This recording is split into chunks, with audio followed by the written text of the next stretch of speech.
सिद्धेभ्यो एष सुरासुरमणु सिन्धवन्दितं दोदगादिकं मलम् प्रणमामि वड्ढमाणं तीर्थं धम्मस्कातारं शेषे पुण्यतीर्थयरे ससौव सिद्धे विशुद्ध भावे समणे अणाणदंसण चरित तव वीर्यायारे ते ते सौवे समगम पतेगमेव पतेगम वन्दामि अवट्टन्ते अर्हन्ते मानुषे खेते किच्चारिहन्ताणं सिद्धाणं तैणमो गणहराणम् अज्जावैवगाणं साहूणं चैव समोवेसिं तेसिं विशुद्धदंसं प्राणपहाणासमं समासेज्य ओवसंपयामि सम्मं जतोणिवाणसंपत्ति।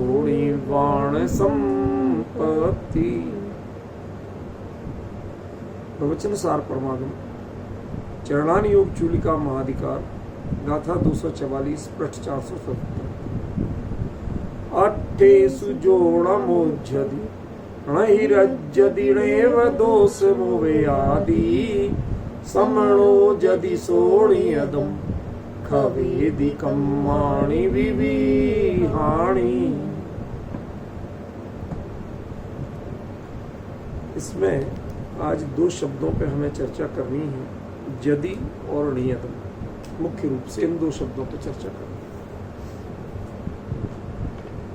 विचार करिए जरा, पहले गाथा का अर्थ एक बार दोबारा लें ताकि इन शब्दों की भूमिका समझ में आए। यदि सो समो, यदि वह श्रवण, कौन श्रवण? जो अट्ठेषु णमुज्झति, जो पदार्थों में मोहित नहीं होता है, नहीं रज्जति, पदार्थों में राग युक्त नहीं होता है, णेव दोषमोवेयादि, और ना ही द्वेष से वो प्राप्त होता है। ऐसा जो श्रवण है वह णीयदम, नियम से, विविहाणी कम्माणी खवेदी, विविध प्रकार के कर्मों का क्षय करता है। एक सरल सी बात, सरल सा अर्थ हो गया। अपनी और चर्चा तो चल गई है, लेकिन इसमें जदि और नियतम का विशेष क्या भाव है वह आज अपन को क्लियर करना। पिछली गाथा में ये कहा था कि मुज्जति वा रज्जति वा दुस्सति वा दव्वमर्णमासेज्य जदि समणो वर्णाणी वज्जति विवेहेम कम्मेहिम। ये बात सामान्य सभी भावलिंगी श्रवणों की थी।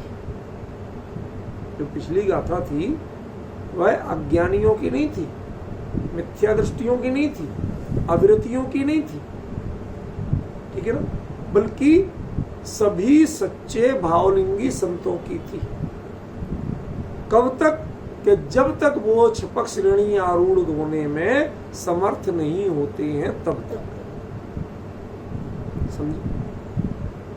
अब कहते हैं यदि, ये इसके साथ जोड़ रहा है। आप एक चीज समझ लीजिए, काल भेद नहीं है अकेला। क्या कहना चाहता हूं विपिन जी? ये काल चौथे और पंचम काल का भेद नहीं है। चौथे काल में भी बहुत से श्रमण अपनी श्रवण साधना का अधिकांश काल ऐसा ही बिताते हैं जो पिछली गाथा में कहा गया। भाई जब छपक श्रेणी हो जाएगी तो श्रवण ही खत्म हो जाएंगे, फिर तो वो केवल ही कहलाएंगे। समझ गए ना? इसलिए जितने श्रवण होते हैं, श्रवण रहते हुए वो अपना सारा काल इसी रूप में बिताते।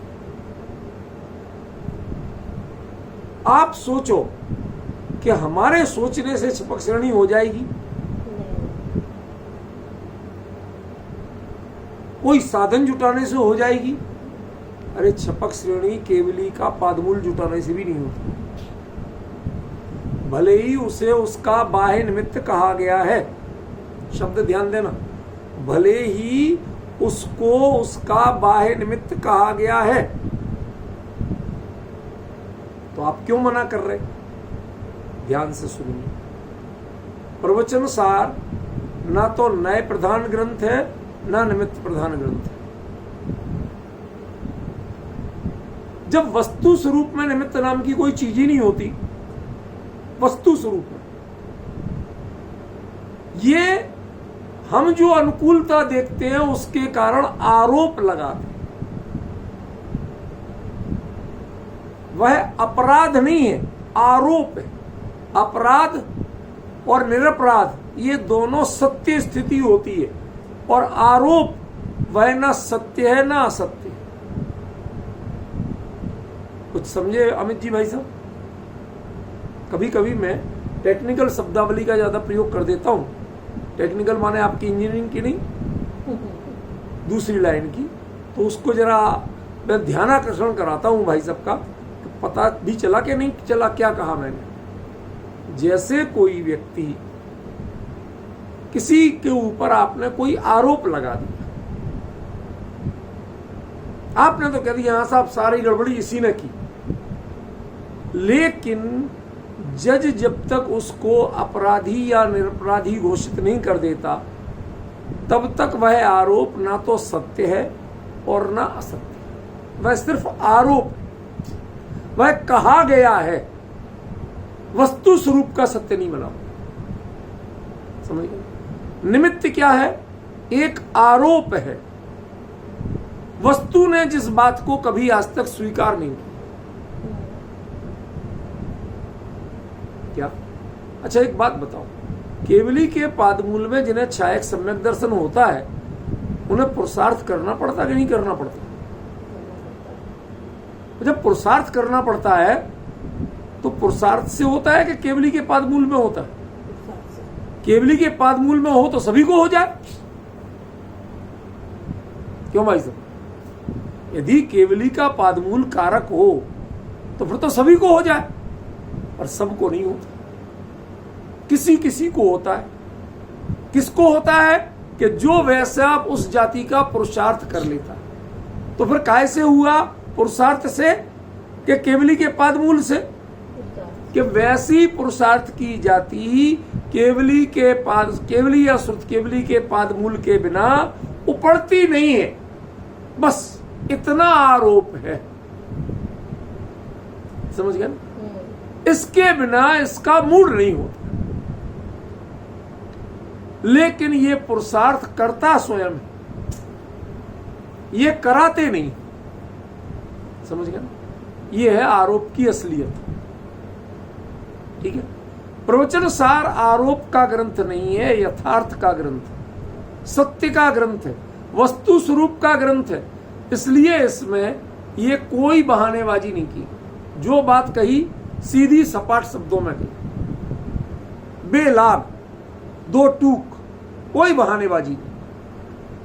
अब जिसे छपक श्रेणी लेना है, चाहे पंचम काल के जीवों को वैसा पुरुषार्थ नहीं उपड़ पाता, वो एक अलग बात है, लेकिन पंचम काल के जीव भावना और प्रयत्न भी नहीं करते, इस बात से मैं सहमत नहीं। दो बातों में अंतर ख्याल में आ रहा नहीं आया क्या?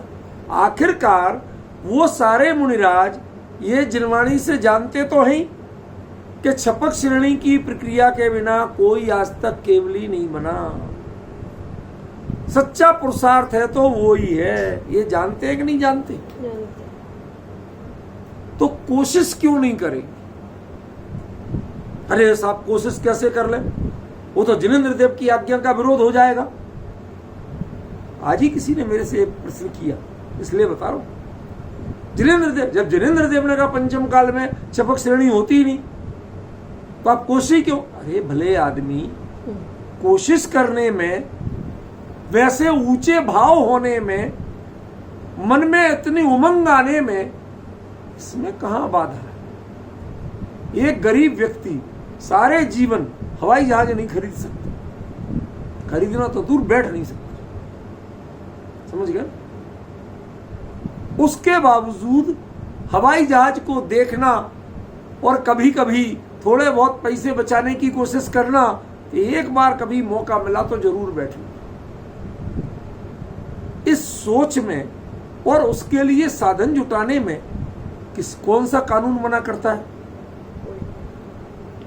भाई हवाई जहाज में बिना प्रॉपर पैसा दिए, प्रॉपर टिकट के, पूरी जो उनके सिस्टम है उसके बिना नहीं बैठ सकते, ये सत्य। लेकिन गरीब ख्वाब नहीं पाल सकता, कोशिश नहीं कर सकता, भले ही सफल हो या नहीं हो, उसको मन में आकांक्षा ही नहीं होगी, ये आप बना सकते हो कानून? भाई दो ही तरह के गरीब हो सकते हैं, एक दे अरे भैया हम गरीब हैं, हमारी कहां औकात के हम हवाई जहाज में बैठे, एक दीन भावना वाले और एक हौसले के धनी। करेंगे कोशिश, आज नहीं सही एक ना एक दिन जरूर बैठेंगे।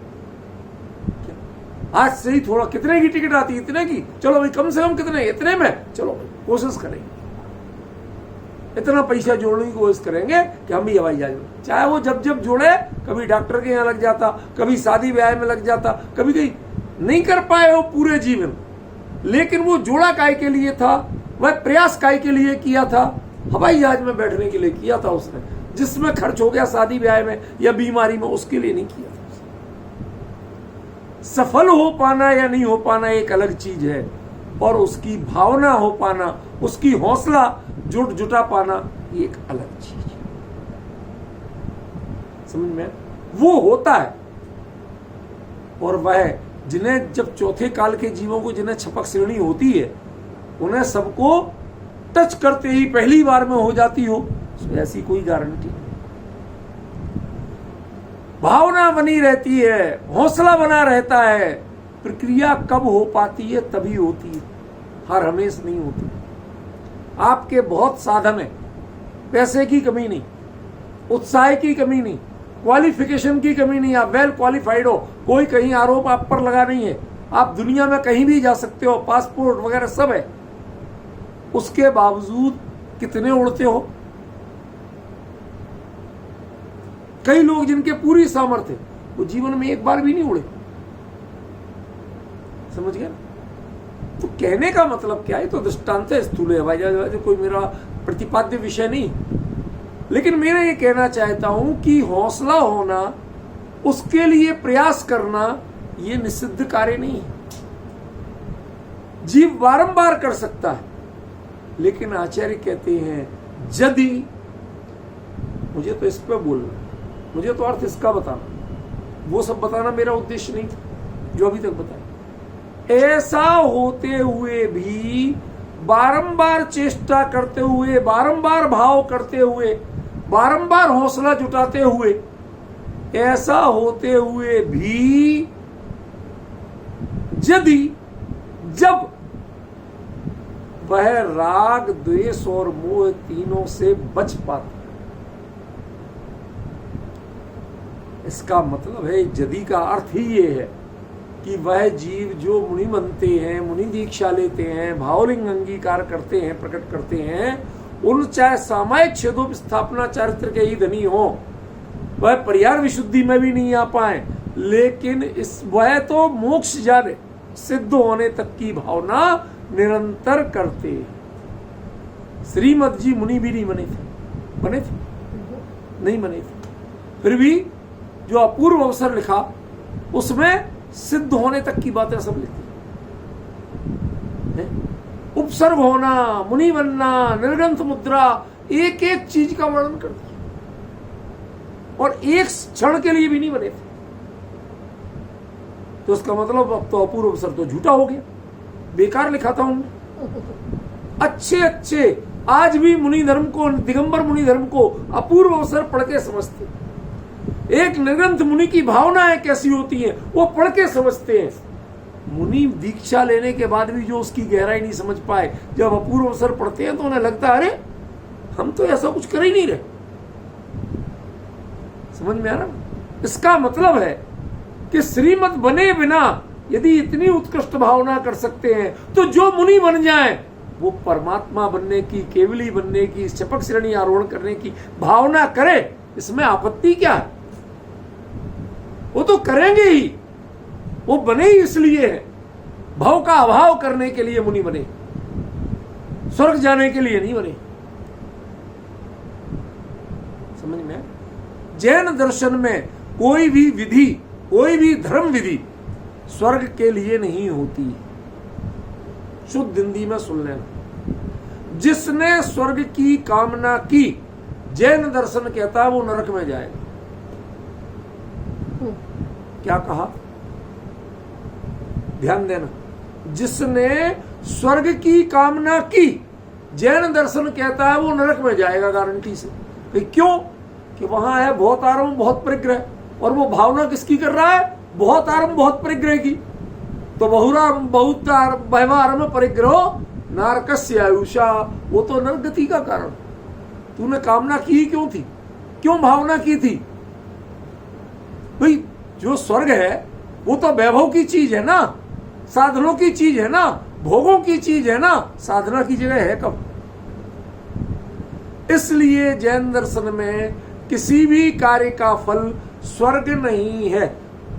फल मिलता जरूर है स्वर्ग, लेकिन किसी भी कार्य का फल यदि आप स्वर्ग चाहोगे तो गारंटी से नहीं मिलेगा। जैन दर्शन का एक सिद्धांत। यहां भावना हो अपवर्ग की, मोक्ष की, दो ही शब्द आते हैं, स्वर्ग अपवर्ग। अन्य मतियों में जितने विधि विधान है, खासतौर पर वैदिकों में, उनकी ये विशेषता, अद्भुत विशेषता है। वो कहते हैं भाई एक बात बताओ, तुम्हें अभी मजा काय में आता है? लड्डू कचौड़ी खाने में आता है, पंचेंद्रिय के विषय भोग भोगने में आता है, इसका तो मजा तुम्हें पता है, पक्का पता है, ठीक है ना? और मोक्ष तुमने ना मैंने देखा ना मेरे दादा ने देखा, समझ गए ना? तो इसके चक्कर में पड़ा क्यों है तू? वो मिलेगा क्या? सब लड्डू कचौड़ी मिलेगी? नहीं मिलेगी। काय को जाए? क्या करेंगे मोक्ष जाके? गप्पे मार रहे फिल्में देखने मिलेंगी कि वो भी नहीं मिलेगी। बतियाने को मिलेगा, आपस में बगल के सिद्ध से बतिया सकते? कितनी बोर जगह है, कितनी बोर गति है। कौन जाए? मैंने नहीं चाहिए, उन्हें नहीं आती पसंद। इसलिए उनके यहां जितने भी यज्ञ होते हैं, हवन होते हैं, पूजन होते हैं, उनमें कहते हैं स्वर्ग कामो यजेत, तुम स्वर्ग की कामना करके ही यज्ञ करो। तुम्हारी सारी धर्म विधियां स्वर्ग की कामना में है, वो भी कामना में है। भावना और कामना में बहुत बड़ा अंतर। स्वर्ग जाओ ऐसी भावना होगी तो अल्प आरंभ, अल्प परिग्रह, स्वभाव की सरलता, भले ही अज्ञानता पूर्वक हो लेकिन थोड़ा संयम, ऐसे भावना ऐसी होगी। और कामना, मुझे इतनी 32 देवियां मिले, इतने भोग मिले, कल्प वृक्ष मिले, ये कामना। कामना बहुत आरंभ और परिग्रह रूप होती है, इसलिए उसके फल में गारंटी से नरक जाते। आप ऊपर से भले ही व्रत करो, उपवास करो, ध्यान देना अमित जी भाई साहब, थोड़ा सूक्ष्म विषय। बाहर में आप व्रत करो, उपवास करो, दान दो, तीर्थ यात्रा करो, समझे ना? रोज प्रक्षाल पूजन का नियम ले लो, जो कुछ भी करते जाओ, लेकिन खतरा कहां है बताओ? खतरा यहां है कि इस सब के पीछे तुम्हारी भावना है या कामना है। तुम्हारा मन विषयों से विरक्ति में, विरत में रम रहा है कि विषयों की आकांक्षा में रम रहा है। यदि ऊपर से त्याग करके अंदर में कामना कर रहे हो तो फल किसका मिलेगा? त्याग का मिलेगा कि कामना का मिलेगा? कामना का मिलेगा। और कामना बहुत आरंभ बहुत परिग्रह की है। तो इसका मतलब स्वर्ग कामो नरकम गच्छेत, वो जो स्वर्ग की कामना वाला नरक में जाए। हम किसी के लिए सर्टिफिकेट नहीं दे रहे, समझ रहे ना, मैं किसी को कोई सर्टिफिकेट नहीं दे रहा हूं, बात बता रहा हूं आपको। सिर्फ जैन दर्शन का सिद्धांत क्या है वो बता रहा हूं। यहां तो कहते भावना भवनाशनी हो सकती है, भावना सार्थक हो सकती है, यथारूप तथा गुण हो सकती है, लेकिन कामना ये बहुत खतरनाक है। यहां तो मोक्ष की भी भावना करना, कामना मत करना, समझे। अब वो जो भावना करते हुए जीव बारंबार अंदर में हौसला आता है और जितनी बार स्वरूप में जाते हैं, कोशिश तो यही रहती कि अब लौट के नहीं आना पड़े। इसी का नाम तो चपक श्रेणी। कोशिश तो रहती है, भावना तो रहती है, लेकिन प्रॉब्लम क्या है कि वो जब अंदर जाते हैं तो उस समय अन्न द्रव्येषु, अन्य द्रव्यों में, अट्ठेसु पदार्थों में कुछ ना कुछ मोह राग द्वेष की कोई ना कोई प्रवृत्ति बची रहती। एक छोटी सी कल्पना सुनो, मजेदार। एक व्यक्ति दीक्षा लेने गया, दीक्षा लेके वह भावना करता है, मन में सोचता है कि मैं दीक्षा लेके भावलिंगी बनूंगा और भावलिंगी बनके अपने कुल का नाम रोशन करूंगा, माता पिता को बताऊंगा कि देखो जी तुम्हारे कुल में पहला भावलिंगी बना।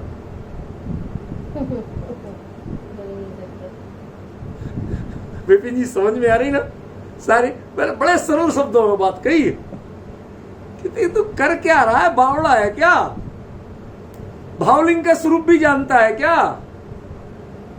भावलिंग किसे कहते हैं, जब तक इतना मोह अत्यंत तेरा कमजोर नहीं पड़े, घर परिवार का स्मरण भी विस्मृत न हो जाए, भूल जाओ कौन घर था, कौन परिवार, कौन थे माता, कौन थे पिता, पहचान तक नष्ट हो जाए, तो उसका नाम भावलिंग है। जब तक पहचानते रहोगे तब तक तो कुलिंग है, द्रव्यलिंग भी नहीं।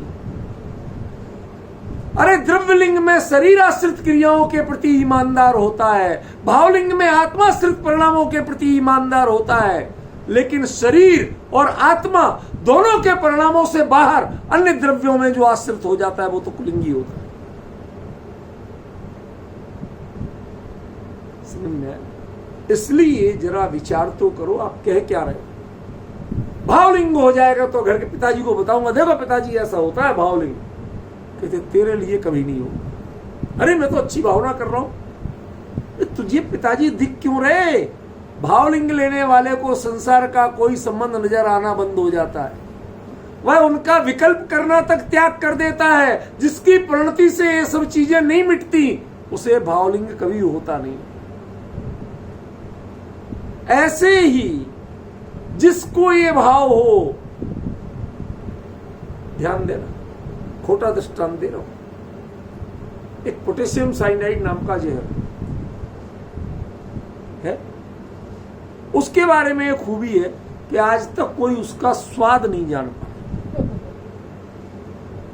2-4 30 मारखाओं ने कोशिश की, उन्होंने कहा पेन और कागज रेडी रख के चाहे जान जाए लेकिन इसका स्वाद पता करके बताऊंगा,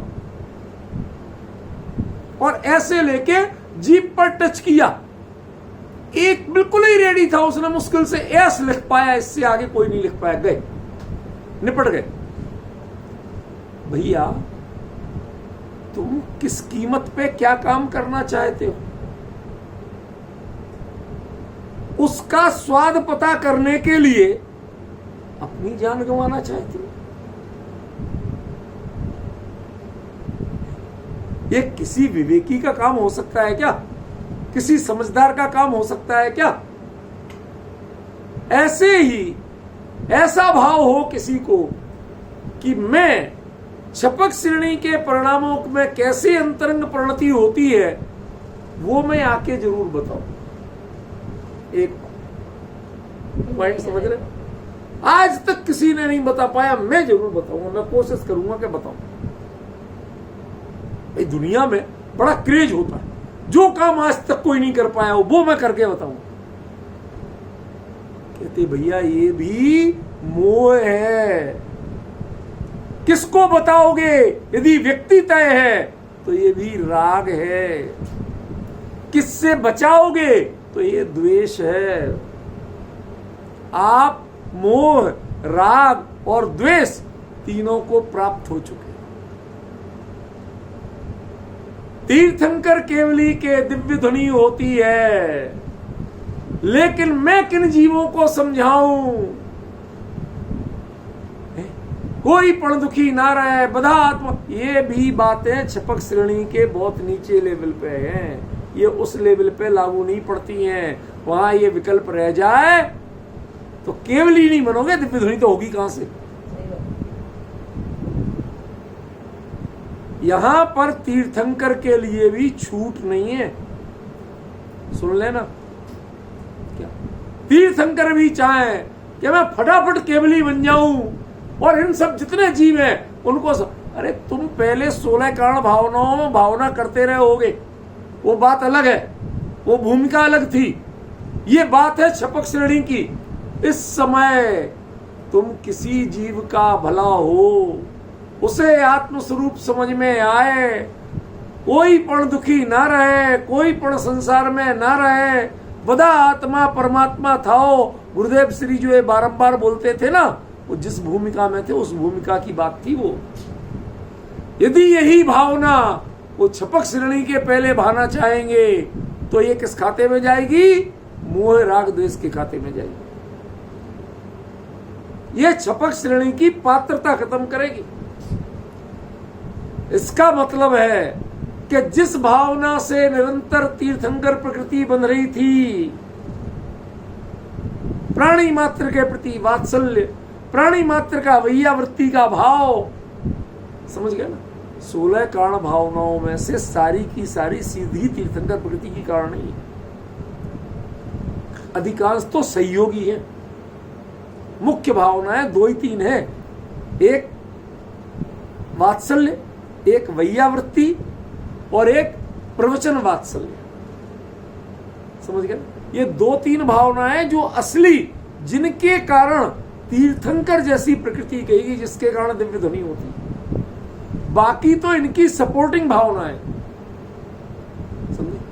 ये भावना भी यदि बनी रहे तो छपक श्रेणी नहीं हो सकती। आज मैंने जो जदी शब्द वैसे नहीं लिया था, इसका इतना विस्तार है कि अब माथा घूम जाएगा। तीर्थंकर प्रकृति निरंतर बंधी प्रकृति है कि नहीं? कब तक? कि जब तक उदय में ना आ जाए। Am I right or wrong? Amit ji सही है कि नहीं है? सच्ची बात है ना? अब मैं ये पूछ रहा हूं कि छपक श्रेणी के काल में उन्हें तीर्थंकर प्रकृति की 16 कारण भावना में से कोई भावना होती है कि नहीं? और नहीं होती है तो उस समय तीर्थंकर प्रकृति बनती है कि नहीं?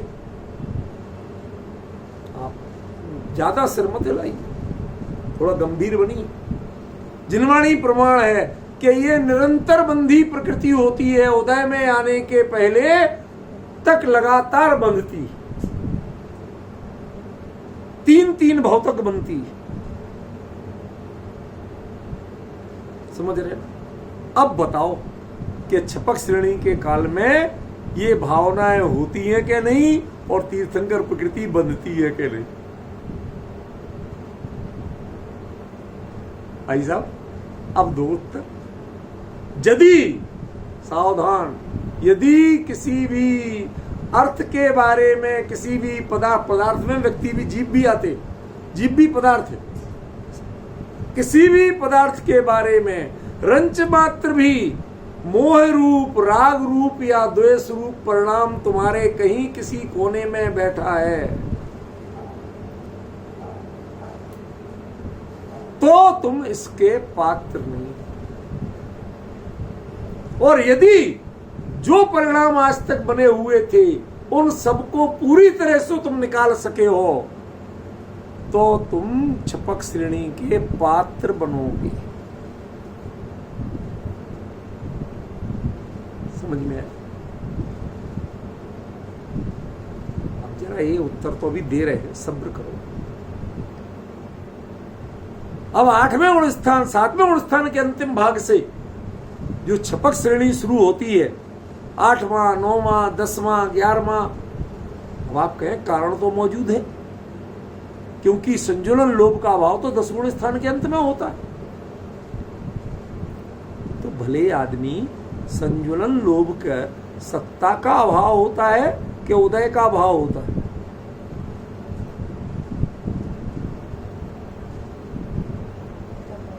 क्या कहा मैंने? संजुलन लोभ जो कर्म है, चारित्र मोहिनी की जो प्रकृति है, उसकी सत्ता का अभाव होता है 10वें गुण स्थान के अंत में, कि उदय का अभाव होता है? सत्ता का अभाव होता है। उदय का अभाव तो श्रेणी आरोहण करते ही, उदय का अभाव करके, उदय का अभाव माने मेरे परिणाम उससे, उसका उदय वैसा बना रहे तो बना रहे, मेरे परिणाम जब तक प्रभावित नहीं है तब तक वह उदय व्यर्थ है। आपने टार्च मारी और सामने टार्च को रोकने वाला प्रकाश को जिसमें चमके, ऐसी चमकने वाली कोई वस्तु नहीं है, तो प्रकाश व्यर्थ है, टार्च मारना व्यर्थ है, दिखाई नहीं। ऐसे ही कर्म उदय में आया और आपका परिणाम उससे अनुरंजित नहीं हुआ, तो वो कर्म का उदय उदय है ही नहीं, वो फालतू ही डंडा परेड थी, समझे ना? बना रहे उदय, वास्तव में जीव का परिणाम उससे अनुरंजित होता ही नहीं है। समझ गए? और जब जीव का परिणाम उससे अनुरंजित नहीं होगा तो उसे संजुलन लोभ का उदय नहीं कहा जाएगा। उदय है कर्म में, उदय जीव में नहीं। जब जीव उससे जुड़ता है तो उदय जीव के परिणामों में कहलाता है, और जब जीव उससे जुड़ता ही नहीं है तो उदय किसमें हुआ? किसी ने गाली दी और आप तिलमिलाए तो गाली आपको लगी, और किसी ने गाली दी और आपको कोई फर्क ही नहीं पड़ा तो उसका मुंह गंदा हुआ, आप कुछ नहीं, आपकी मानहानि नहीं हुई। आपकी मानहानि तो तब हुई जब आप उससे उत्तेजित हुए, बुरा माना, क्रोधित हुए तो हुई। आपकी हीनता इसमें है, क्रोधादि करने में आपकी हीनता है, किसी की गाली देने अपमानित करने से आपका अपमान नहीं। ऐसे ही कर्म का उदय है, चारित्र मोहिनी की संजुलन मोह प्रकृति का उदय है। नो मैटर वो पुद्गल का पुद्गल में है, कर्म का कर्म में है, वह आत्मा में हुआ नहीं है। यदि आत्मा में वो उसका जरा भी प्रभाव पड़ जाए तो छपक श्रेणी हो सकती नहीं। खरी बात है।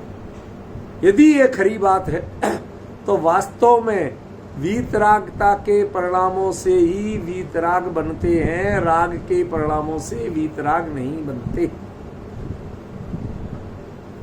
क्या कहा? फिर से विचार करना। वीतरागता के परिणामों से ही वीतरागता की उत्पत्ति होती है, राग के परिणामों से वीतरागता की उत्पत्ति होती नहीं है। एटले जो छपक श्रेणी वाले मुनिराज हैं, कायदे से तो मुनिराज बच्चे नहीं है, वो तो केवली हो रहे, ठीक है ना, क्योंकि उनका श्रावण तो परिपूर्ण हो चुका है, मुनि दशा मुनि धर्म तो पूरा हो चुका है।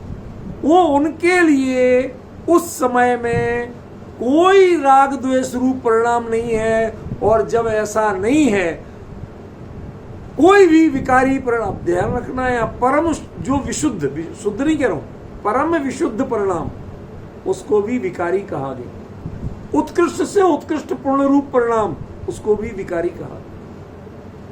ख्याल में ऐसे किसी परिणाम की सत्ता यदि है, यदि, तब तक आप कर्म से बंधोगे, आप अज्ञानी। और यदि इनमें से किसी की सत्ता नहीं बची, किसी की पहचान नहीं बची, किसी का प्रभाव आपके उपयोग पर नहीं है, तो आप उपयुक्त हो। शब्द ध्यान दिया अमित जी, क्या कहा? उपयुक्त हो। उपयुक्त माने एलिजिबल।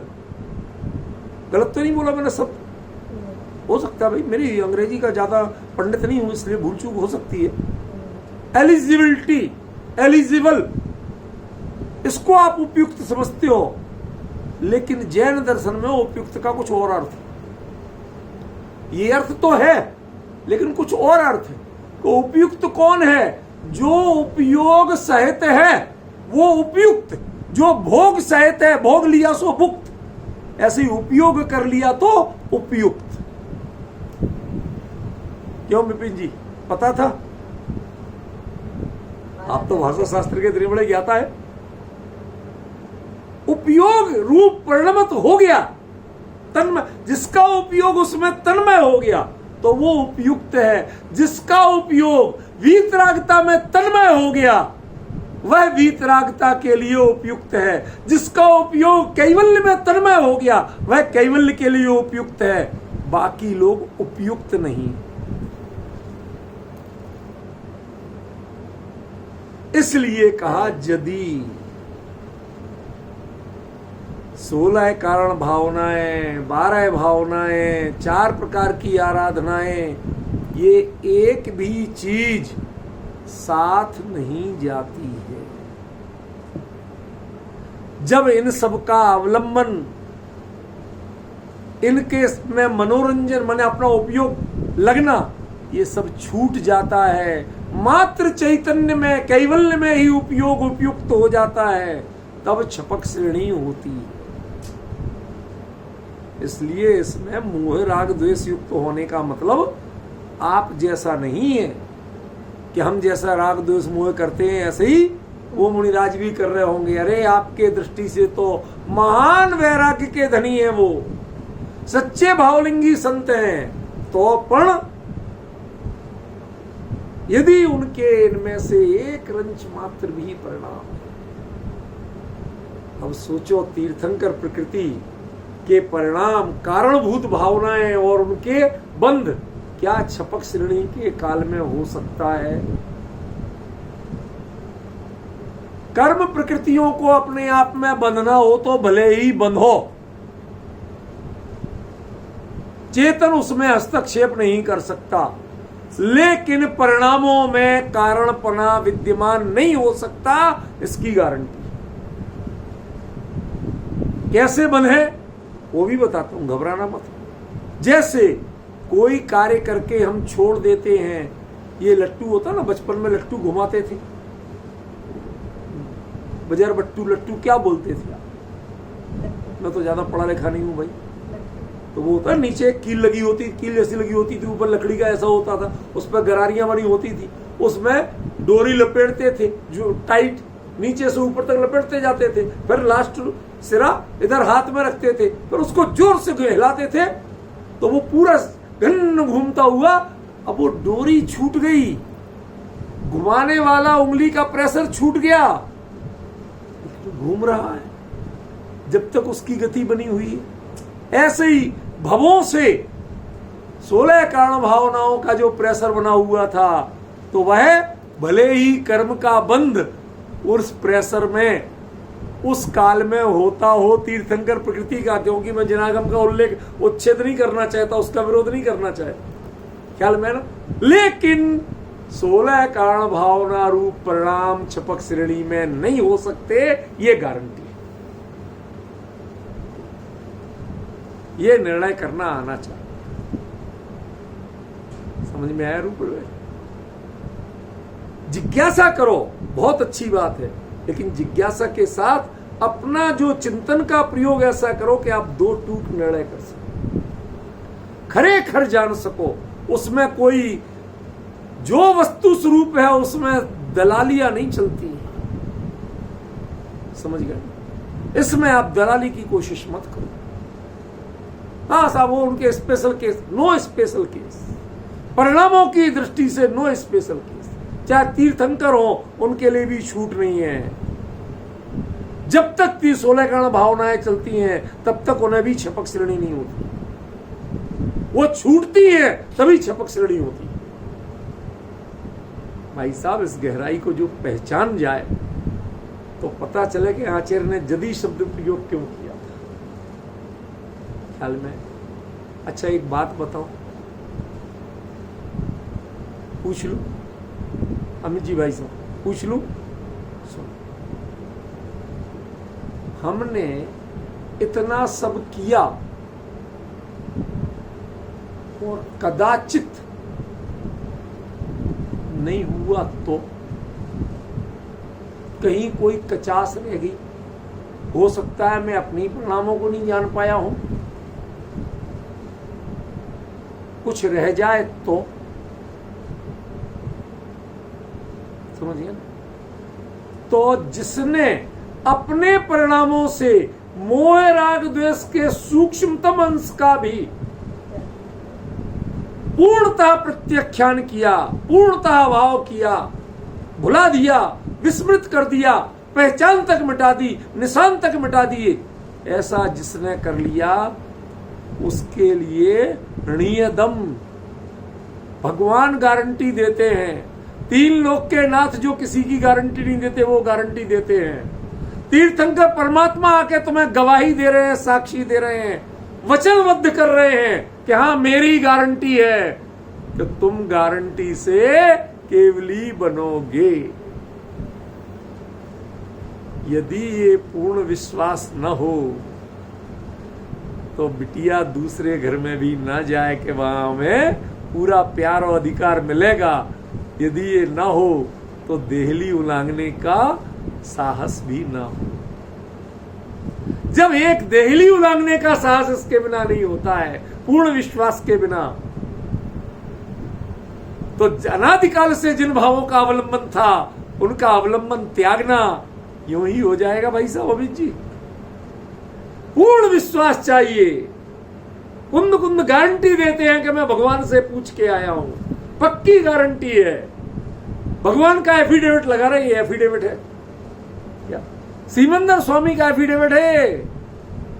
गारंटी से केवली बनोगे तो मन में विकल्प तक मत लाओ, और यदि विकल्प आ गया तो कहते इसका मतलब तुम अभी उसके पात्र बने ही नहीं थे। समझ में आ गया? देखो 3 पांडवों को विकल्प नहीं आया था तो केवली बन गए, सिद्ध हो गए, और 2 को आ गया, किसी रूप में आया हो। विकल्प की सत्ता जहां मौजूद है तो मतलब राग द्वेष मोह किसी ना किसी रूप में मौजूद है। बचाने तो वो भी नहीं गए थे, क्या गए थे? उपसर्ग दूर करने गए थे, कुछ किया था, पूछा था भाई साहब ज्यादा जलन तो नहीं हो रही, कुछ किया था क्या? नहीं किया, हिले डुले भी नहीं, अपना उपसर्ग निवारण भी नहीं किया और उनका भी नहीं किया, शांत भाव से बैठे रहे। लेकिन 5 की वीडियो बनाते तो एक जैसे थे 5 उपसर्ग के काल। लेकिन केवली के नजरों में जो वीडियो बना उनमें 3 में नियत था और 2 में अनियत। क्यों? क्योंकि इनके परिणाम मैं स्वरूप में देह और संयोग, सारी अपेक्षाएं, विवक्षाएं, चिंतन, भावनाएं सब छोड़कर मैं अपने स्वरूप में आरूढ़ होऊं, इसमें जरा सी हिचक रह गई। कदाचित ऐसा कुछ प्रश्न रह गया, जिज्ञासा रह गई, विकल्प रह गया। वह विकल्प नियतपने को खंडित कर रहा था, वह आपके विश्वास को खंडित कर रहा था। और जिस कार्य के पीछे विश्वास पूरा ना हो उस कार्य में रिजल्ट वैसा कभी मिलता नहीं। केवली कहते हैं, गारंटी से केवली बनते हैं ऐसा करने पर। ये केवली कहते हैं, गारंटी से बनते हैं। अब तो देखना तुम्हें है कि तुम्हारी छाती ठुकती है या नहीं। हमारे यूपी साइड छाती ठोकना माना वाले सूरवीरता के लिए नहीं कह रहा हूं, आपको ऐसे हिम्मत होती है कि नहीं, समझ में? चिंता का विषय तो ये है, चिंतन का विषय तो ये है प्रथम भूमिका वालों को चिंता का और उच्च भूमिका वालों को चिंतन का। लेकिन ध्यान रखना, यदि चिंतन का विकल्प भी, चिंता का विकल्प है, 2 पांडवों को चिंता का विकल्प नहीं था, मात्र चिंतन का विकल्प था। ख्याल में वो भाइयों वाला, भाई तो रिश्ते के होते, मुनिराजों के भाई होते का, कोई वो विकल्प नहीं। ये तो हमारे प्रथमान योग की गड़बड़ी है। ये संसारी मोहियों को सुनाता है, उनकी भाषा में सुनाने लगता है। रामचंद्र जी 6 महीने लक्ष्मण की लाश को लिए घूमे थे। क्या सुनाते हो यार, क्यों कहते हो ऐसी बात जो सिद्धांतता कभी संभव नहीं है? वो सच्चे भावलिंगी मुनिराज थे, भाई साहब का चिंतन कर रहे थे, भाई साहब को कहीं जलन तो नहीं हो रही? क्या तुम बचपने की, ठीक है, वह उतनी दृढ़ता से स्वरूप में एकाग्र नहीं हो पाए, वह राग द्वेष मोह की प्रवृत्ति को, सूक्ष्मतम प्रवृत्ति को नहीं छोड़ पाए, यहां तक सत्य है। और यही कमजोरी थी कि वो गारंटी से केवली नहीं बन पाए। क्यों? केवली बनने के काल में दोनों तरफ गारंटी होती है, या तो गारंटी से बनोगे या गारंटी से नहीं बनोगे, बीच का कोई रास्ता नहीं। यदि ऐसे कोई भी परिणाम करोगे तो गारंटी से नहीं बनोगे, और यदि कोई भी ऐसा परिणाम नहीं हुआ तो गारंटी से बनोगे। कोई रोकने वाला नहीं थी इस बात का। अब अंतर समझे क्या फर्क पड़ रहा है? ये नियतम शब्द दोनों तरफ है। जिसने कचास रखी गारंटी से केवली नहीं बनेगा, और जिसके हृदय में कचास नहीं रही वो, उसको कोई रोकने वाला नहीं है, वो गारंटी से बनेगा। पिंजी भाई साहब ख्याल में आया? ये था इस नियतम शब्द का अर्थ। हम कई बार शब्दों को प्रॉपर रूप में नहीं जान पाते हैं, ये हमारी कमजोरी है। आचार्यों ने आपको कितना विश्वास दिलाया, कितनी दृढ़ता दिलाई, ये कार्य गारंटी से होगा। अरे वो अंजन चोर की कहानी सुनी होगी, सेठ को भरोसा नहीं, चाकू भी हाथ में, रस्सी भी हाथ में, लेकिन नीचे देख देख के हाथ कांप रहा। अरे भौतिक विद्याएं, भौतिक उपलब्धियां, इनमें भी आप विश्वास से जाते हो क्या? विश्वास से।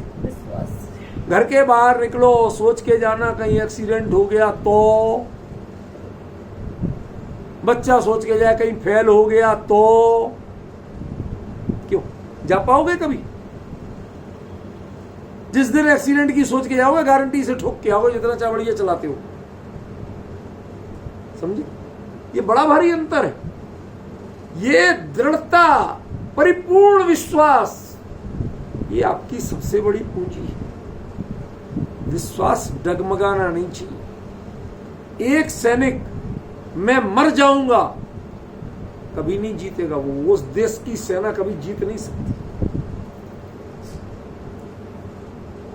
मैं जीत के ही आऊंगा, चाहे भले ही अकेला रह जाऊं। देश वही जीतता।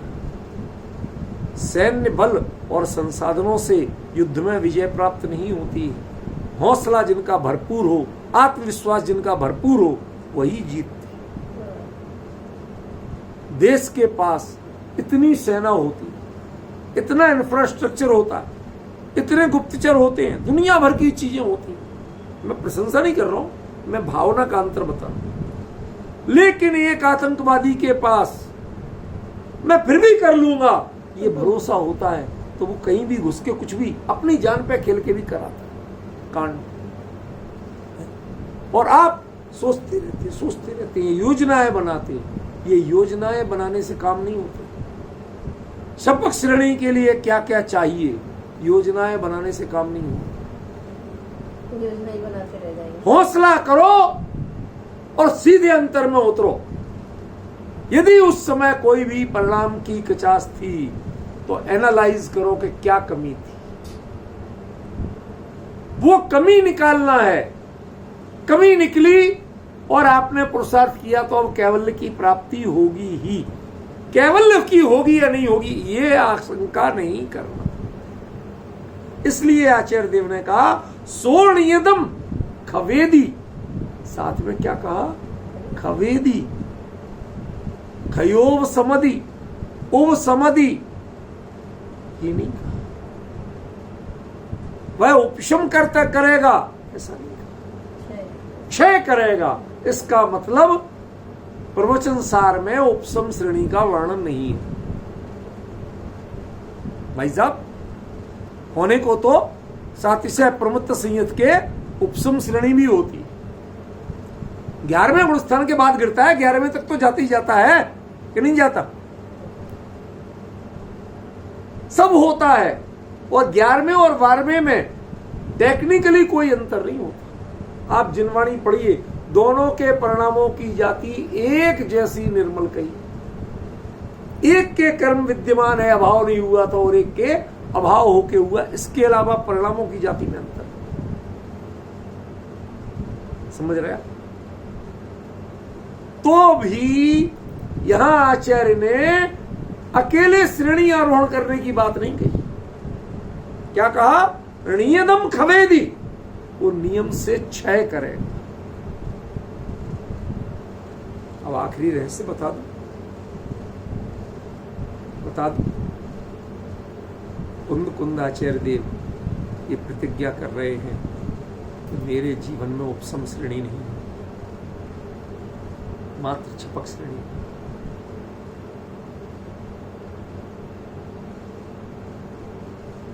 तीव्र पुरुषार्थी जीवों के परिणामों की जाति ऐसी होती है, उनके में कचास नहीं हुआ करती, सेकंड पोजीशन नहीं हुआ करती। टॉपर होंगे या नहीं होंगे, बीच का रास्ता उनके जीवन में नहीं। हम संसार की स्थिति पार करने के लिए ये विकल्प नहीं ले सकते हैं कि हम सेकंड पोजीशन ही पास हो जाएं, से थर्ड पोजीशन, या वहां या तो टॉपर होता है या नहीं होता।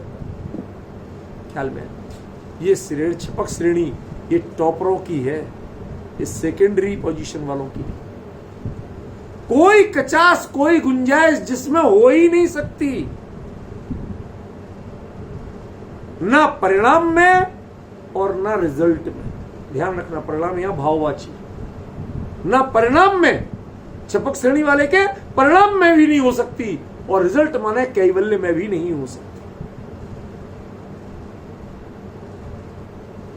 दिस कॉल जदि सोणियदम खवेदी, वह नियम से क्षय कर दे। आखिरी पॉइंट रह गया, विविहाणी कर्माणि, विविध प्रकार के कर्म। अब ये विविध माने क्या है, विविध कर्म कौन से होते हैं विपिन जी? ये विविध की परिभाषा क्या है? कि जिनसे परिचय बाकी रह गया है, वो जिनसे हमने कभी परवाह ही नहीं की, उनकी बात नहीं है ऐसा। कुछ घातिया संपूर्ण और कुछ अघातिया,